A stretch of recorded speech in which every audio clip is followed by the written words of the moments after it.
खैरपुर जी mill colony में भाउ भेण खे गोलियूं हणी क़तल करे छॾियो आहे। जवाबदार वज़ीर उर्फ जानी जामरी भेण टिनि ॿारनि जी माउ इरम खे गोलियुनि जो खाॼ बणाए छॾियो।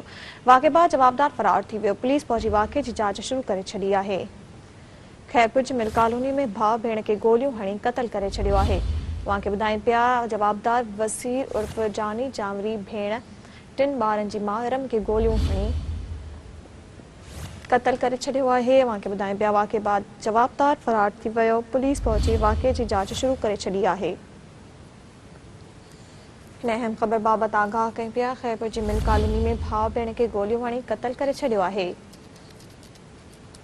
जवाबदार वज़ीर उर्फ जानी जामरी भेण टिनि ॿारनि जी माउ इरम खे गोलियुनि जो खाॼ बणाए छॾियो।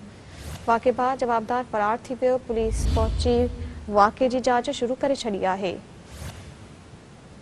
इन अहम ख़बर बाबति तव्हांखे आगाह कयूं पिया। खैरपुर जी मिल कॉलोनी में भाउ भेण खे गोलियूं हणी क़तल करे छॾियो आहे। जवाबदार वज़ीर उर्फ जानी जामरी भेण टिनि ॿारनि जी माउ इरम खे गोलियुनि जो खाॼ बणाए छॾियो आहे। वाक़े ॿुधायूं पिया नासिम वाक़े बाद जवाबदार फरार थी वियो। पुलिस पहुची वाक़े जी जांच शुरू करे छॾी आहे।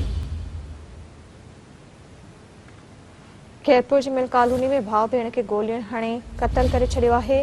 जवाबदार वज़ीर उर्फ जानी जामरी भेण टिनि ॿारनि जी माउ इरम खे गोलियुनि जो खाॼ बणाए छॾियो आहे। वाक़े बाद जवाबदार फरार थी वियो। पुलिस पहुची वाक़े जी जांच शुरू करे ॾिनी आहे।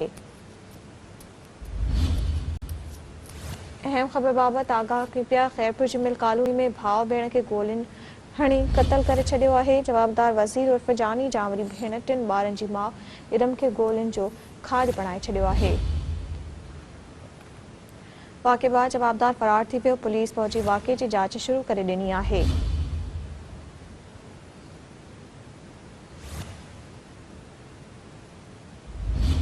ख़बर शामिल कयूं पिया। खैरपुर जी मिल कॉलोनी में भाउ भेण खे गोलियूं हणी क़तल करे छॾियो आहे।